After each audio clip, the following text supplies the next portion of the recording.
Marwari media आप देख रहे हैं। आज है 19 जुलाई 2025 शनिवार का दिन, हिंदू तिथि सावन माही की नवमी। अच्छा, सबसे पहले तो आपको बता दूं, मैं इस समय माउंट आबू की खूबसूरत वादियों में हूं, तो हो सकता है मेरी आवाज ये वीडियो में थोड़ी सी भिन्नता यानी कि डिफरेंस नजर आपको आ सकता है, क्योंकि यहाँ का मौसम और माहौल वाकई में अलग है। चलिए फिलहाल नजर डालेंगे आज की बड़ी खबरों पर। शुरुआत करेंगे देश की बड़ी खबर के साथ। बड़ी खबर, पीएम मोदी शुक्रवार को मोतिहारी में जनसभा की सभा को संबोधित करते हुए उन्होंने कहा कि दुनिया में जैसे पूर्वी देशों का दबदबा बढ़ रहा है, वैसे ही भारत में यह दौर हमारे पूर्वी राज्यों का है।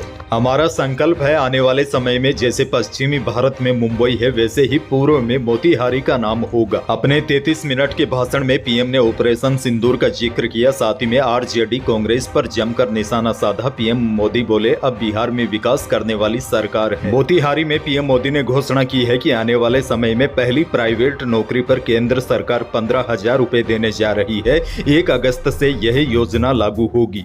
अच्छा, एक और बड़ी खबर आपको दे दूं, 18 जुलाई 2025 को पीएम किसान योजना की 20वीं किस्त किसानों के खातों में आने की उम्मीद थी, लेकिन अब तक पैसे नहीं आए हैं। और बड़ी जानकारी तो यह है, सरकार या कृषि मंत्रालय की ओर से कोई आधिकारिक जानकारी भी सामने नहीं आई है, जिससे किसानों की चिंता और बढ़ गई है। पिछली किस्त समय पर आई थी, लेकिन इस बार देरी का रिकॉर्ड टूटने की आशंका है। हालांकि अभी जुलाई महीना खत्म होने में दिन बचे हुए हैं, ऐसे में संभावना है कि महीने के आखिरी तक खुशखबरी मिल जाए। ऐसा पहले कुछ मौकों पर हुआ है जब पीएम किसान सम्मान निधि की किस्त के लिए किसानों को लंबा इंतजार करना पड़ा है। हालांकि इतना लंबा इंतजार पिछले 6 सालों में किसानों को सिर्फ एक ही बार करना पड़ा था, जब पीएम किसान के 2,000 रुपए तय समय से देरी से खाते में पहुंचे थे। कोरोना काल में साल 2020 में दिसंबर से मार्च तक की किस्त 4 अप्रैल 2020 को खाते में ट्रांसफर हुई थी। इसके बाद ऐसा कभी नहीं हुआ।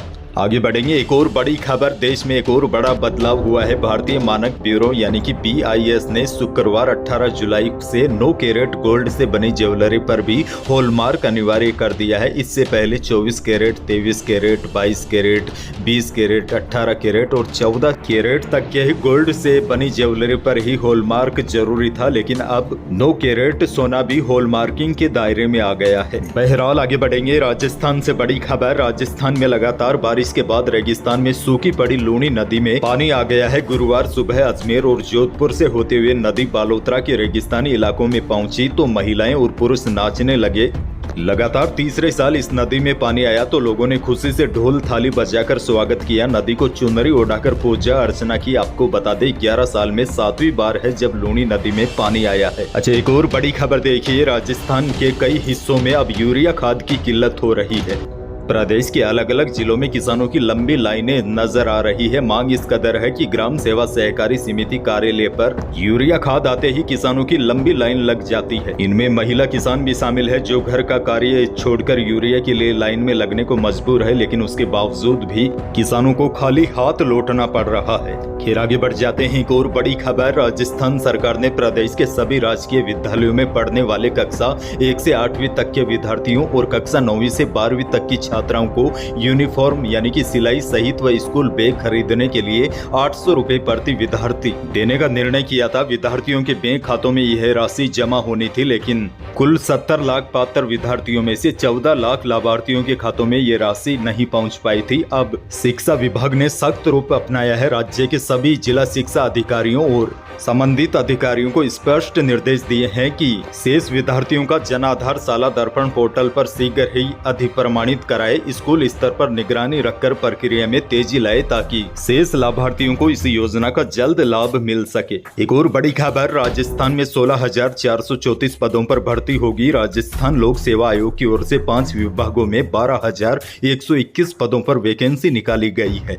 कृषि विभाग में सहायक कृषि अभियंता, पशुपालन विभाग में पशु चिकित्सा अधिकारी और गृह विभाग में उप निरीक्षक, प्लाटून कमांडर के पदों पर भर्ती होगी। वहीं स्कूल शिक्षा विभाग में वरिष्ठ अध्यापक के पदों पर भर्ती होगी। राजस्थान से एक और बड़ी खबर, रेगिस्तान के जहाज ऊंट के अस्तित्व में खतरा उत्पन्न हो गया है। आंकड़ा आप देखिए, राजस्थान में साल 1992 में ऊंटों की संख्या 7,46,000 थी। इसमें तेजी से गिरावट आती जा रही है। ऐसा अनुमान है कि 1992 से ऊंटों की संख्या में 75% तक की कमी आ गई है और अभी प्रदेश में 2 से 2.5 लाख के बीच ही ऊंट बचे हैं। हालांकि ऊंट संरक्षण के लिए सरकारी स्तर पर भी कई प्रयास किए जा रहे हैं, लेकिन यह प्रयास विकास नाकाफी है। जोधपुर से बड़ी खबर, जोधपुर में मनरेगा के तहत 19 करोड़ के विकास कार्य होंगे। पौधारोपण, नहर खुदाई, मेड़बंदी और वृक्ष कुंज सहित अनेक कामों को रफ्तार मिलेगी। राज्य सरकार जोधपुर जिले में ग्रामीण क्षेत्रों का विकास करेगी। पौधारोपण और हरियाली से जुड़े कार्यों के अलावा भी कई कामों के लिए प्रशासनिक स्तर पर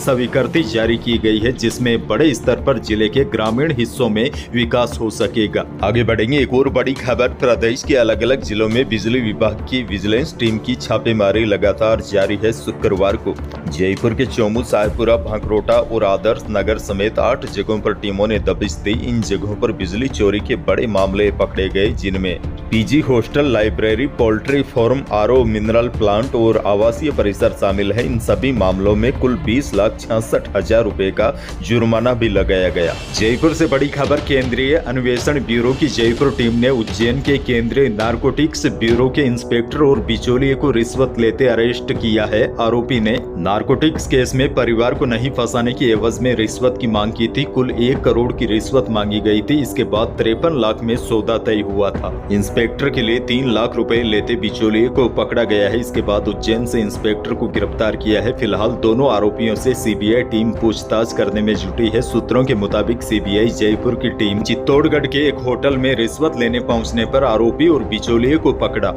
अच्छा, एक और बड़ी खबर देखिए, ग्लोबल वायदा बाजार में तेजी के असर से जयपुर सराफा बाजार में शुक्रवार को दोनों कीमती धातुओं में रिकॉर्ड तेजी देखी गई। चांदी 1500 रुपए की छलांग लगाकर 1,15,500 रुपए प्रति किलो पर पहुंच गई और शुद्ध सोना भी 500 रुपए बढ़कर 1,05,000 रुपए प्रति 10 ग्राम रहा। जेवराती सोना भी 500 रुपए तेज होकर 93,700 रुपए प्रति 10 ग्राम रहा।